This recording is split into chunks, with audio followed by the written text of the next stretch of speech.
Guard of honour দিয়ে toy train আজকে আমাদেরকে ঘুরিয়ে দেখাবে দার্জিলিং। প্রিয় দর্শক, আজকে যাচ্ছি আমরা ওই যে দূরে দেখা যায় পাহাড়ের উপর টাইগার হিল। কেন দিনে যাচ্ছি, কেন রাতে না, ভোর রাতে না? সবাই তো ভোর রাতে যায়, আমরা কেন দিনে যাচ্ছি? আজকে বিস্তারিত তুলে ধরবো কেন আমরা গিয়েছিলাম সেইখানে দিনের বেলাতে, ভোর রাতে কেন যাইনি। আজকে টাইগার হিলের বিস্তারিত আপনাদের কাছে তুলে ধরবো। এইখান থেকে কি কি দেখা যায়, পাশে একটি মন্দির রয়েছে, সেখানে ঘুরেছিলাম আমরা। দেখাবো আজকে বাতাসিয়া লুপ, দার্জিলিংয়ের সবচাইতে বিখ্যাত একটি জায়গা। কেন এইটা বিখ্যাত জায়গা আজকে আপনাদেরকে বিস্তারিত জানাবো। এই ভিডিওটি পুরো না টেনে দেখার অনুরোধ করছি। খুব চমৎকার একটা জায়গা বাতাসিয়া লুপ, যেখান থেকে আপনি কাঞ্চনজঙ্ঘা সহ পুরো দার্জিলিংয়ের আশেপাশে সব কিছু দেখতে পারবেন। প্রিয় দর্শক, দেখাবো আজকে আরেকটি অরেঞ্জ ভ্যালি টি গার্ডেন, খুব চমৎকার একটি জায়গা দার্জিলিংয়ের। প্রিয় দর্শক, এখনও যারা আমাদের চ্যানেলটিকে সাবস্ক্রাইব করেননি, দয়া করে আমাদের চ্যানেলটিকে সাবস্ক্রাইব করে আমাদের পাশে থাকবেন এবং পুরো ভিডিওটি না টেনে দেখার অনুরোধ করছি।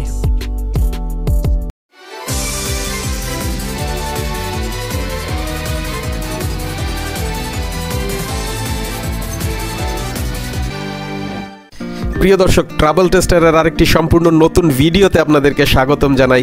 বলছিলাম দার্জিলিংয়ের বিখ্যাত টয় ট্রেন আজকে আমাদেরকে গার্ড অফ অনার দিয়ে নিয়ে যাচ্ছে। আজকে তিনটি জায়গা, দার্জিলিংয়ের বিখ্যাত তিনটি জায়গা আপনাদেরকে ঘুরিয়ে দেখাবো। টাইগার হিল দেখাবো। এই রাস্তাটি হচ্ছে টাইগার হিল যাওয়ার রাস্তা। অনেকে দেখে ভাবছেন, যারা আগে গিয়েছেন কিংবা কখনো যাননি, পরিকল্পনা করছেন, বিভিন্ন ব্লগ দেখেছেন যে এই রাস্তাটি ধরে সবাই রাতে যায়। আমরা কেন দিনে যাচ্ছি তার একটি বিশেষ কারণ রয়েছে, আস্তে আস্তে আপনাদেরকে জানাবো। ভিডিওটি দেখতে থাকুন।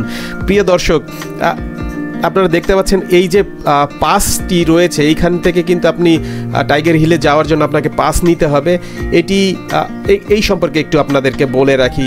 আমরা ইনস্ট্যান্ট নিয়েছি কারণ আমরা দিনে গিয়েছিলাম। আপনারা যদি কখনো রাতে যান, অবশ্যই আপনাদের ড্রাইভারের সাথে আগের দিন আপনারা আলাপ করে রাখবেন। যেদিন যাবেন তার আগের দিন আলাপ করে রাখবেন যে আপনারা টাইগার হিল যাচ্ছেন, এবং তারা কিন্তু ওই রাতে কিন্তু পাস নিয়ে রাখবে, যাতে ভোর রাতে যেতে আপনাদের কিন্তু সেই বিড়ম্বনা পোহাতে না হয়।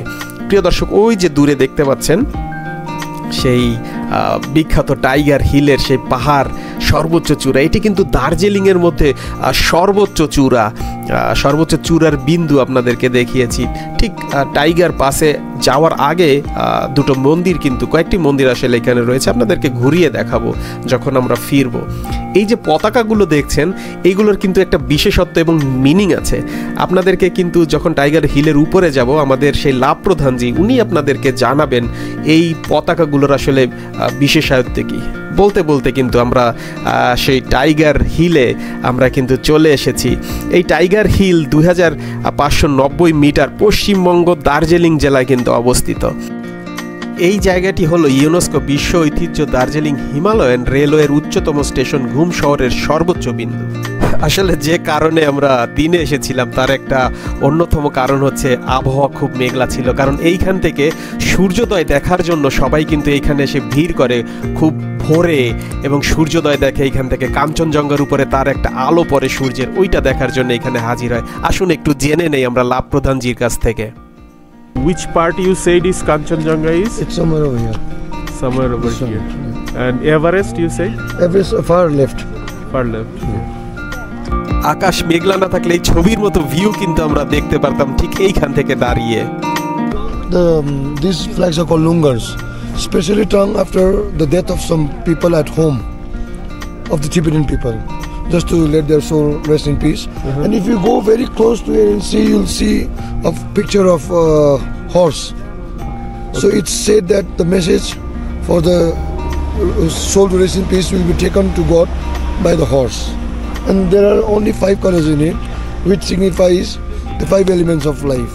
Blue is the sky, white is air or wind, red is sun or fire, yellow is earth, and the green is vegetation.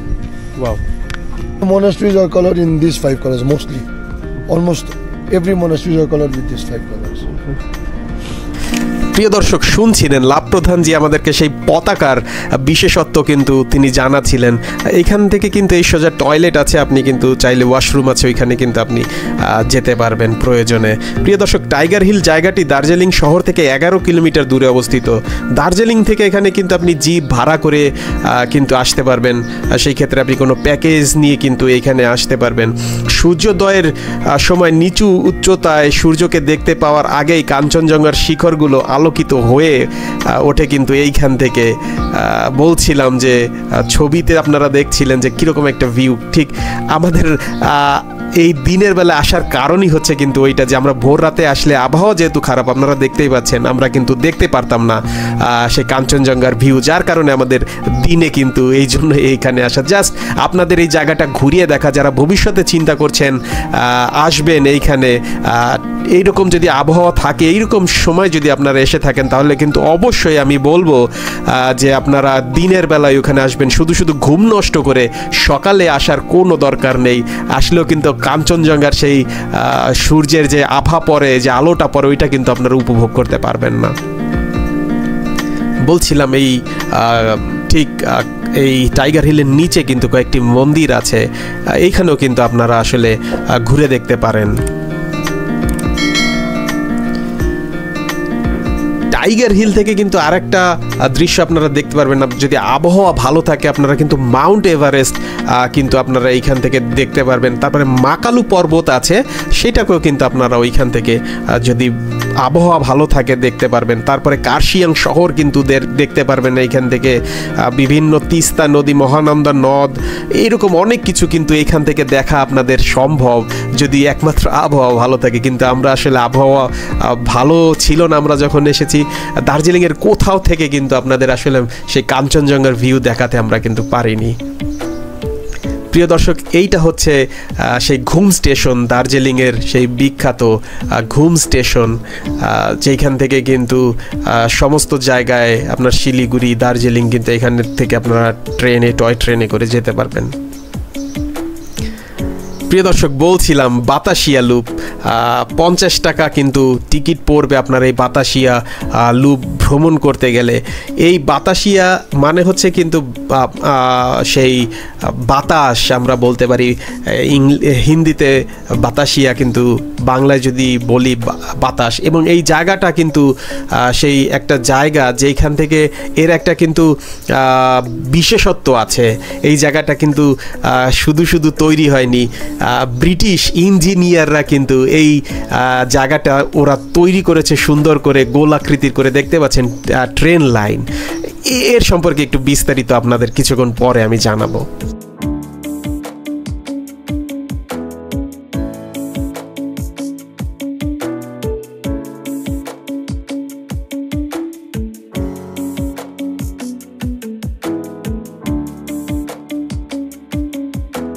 I love Darjeeling, অনেকে কিন্তু এইখানে দাঁড়িয়ে ছবি তোলে। খুব চমৎকার একটা ভিউ কিন্তু এইখান থেকে আপনারা দেখতে পারবেন। এই যে বাইনোকুলার আছে এখান, এটা কিন্তু 50 টাকা দিয়ে আপনারা কিন্তু 50 টাকার বিনিময়ে আপনারা কিন্তু এটাকে ব্যবহার করতে পারেন। 50 রুপি আসলে দার্জিলিং শহরকে দেখতে পারবেন।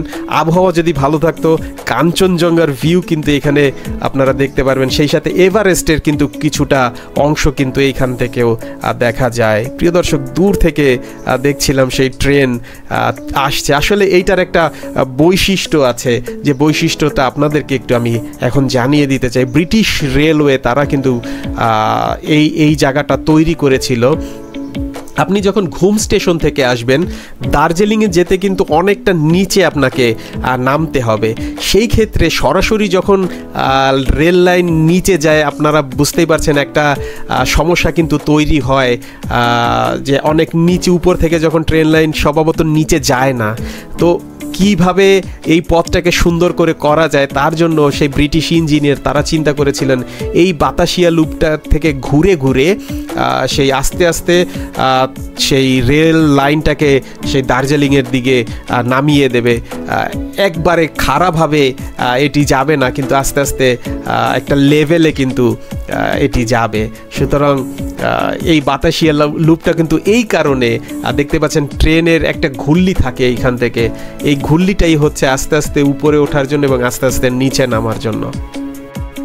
তৃষ্ণা অনেক মজা করে ঘুরছিল স্থানীয় লোকাল যে ড্রেসটা এখানে ভাড়া পাওয়া যায়। একজন সৈনিক উনি আসলে চেষ্টা করছিল তৃষ্ণার সাথে একটু ভিডিও করার জন্য। বলছিলাম এখানে এই ড্রেসগুলি কিন্তু আপনারা ভাড়া করতে পারবেন 50 টাকার বিনিময়ে, কিন্তু যত সময় আপনি পরতে পারেন, অনেক অলংকারও কিন্তু থাকে।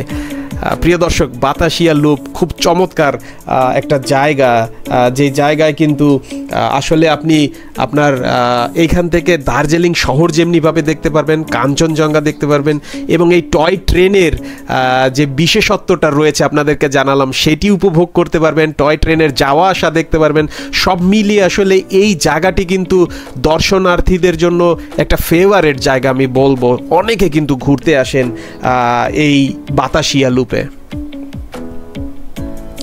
এখানে কিন্তু ভারতীয় সেনাবাহিনীদের সৈন্যদের একটি স্মৃতিসৌধ কিন্তু রয়েছে, যারা 1947 সালে ভারতের স্বাধীনতার পর তাদের জীবন কিন্তু উৎসর্গ করেন। তাদের একটা স্মৃতিসৌধ কিন্তু ওই যে দেখতে পাচ্ছেন দূরে, ওইখানে কিন্তু রয়েছে।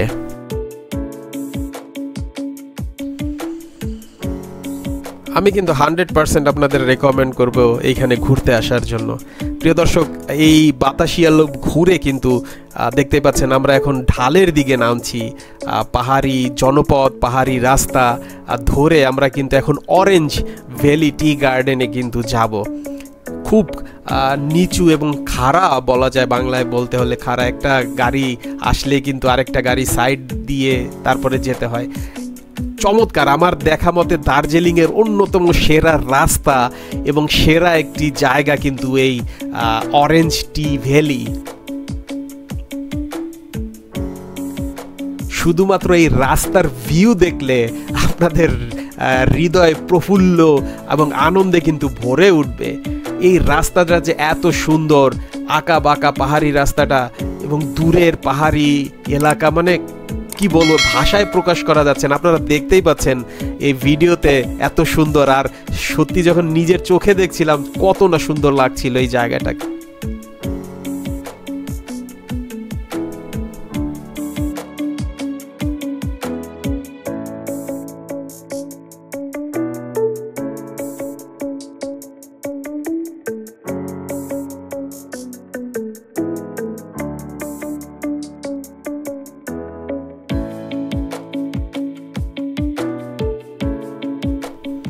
এই রাস্তার দুই পাশে একদম চা বাগানগুলো, বলতে বলতে সেই অরেঞ্জ টি ভ্যালিতে কিন্তু আমরা চলে এসেছি।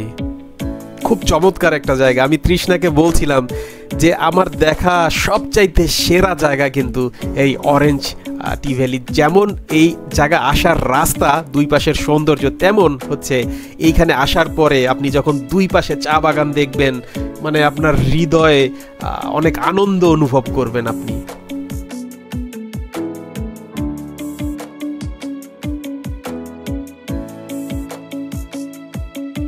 আমি হাইলি রেকমেন্ড করব, অবশ্যই আপনাদের এই জায়গাটাকে আপনারা রাখবেন, অন্তত আধা ঘন্টা এখানে আপনারা সময় কাটাবেন, দেখবেন আপনাদের হৃদয় আপনাদের ভরে গেছে আনন্দে। তৃষ্ণা অনেক আনন্দ সহকারে ঘুরে বেড়াচ্ছিল চা বাগানের মধ্যে দিয়ে। মনে হচ্ছিল আসলে আমার কাছে মনে হয় দার্জিলিং আসা আমার জন্য সার্থক।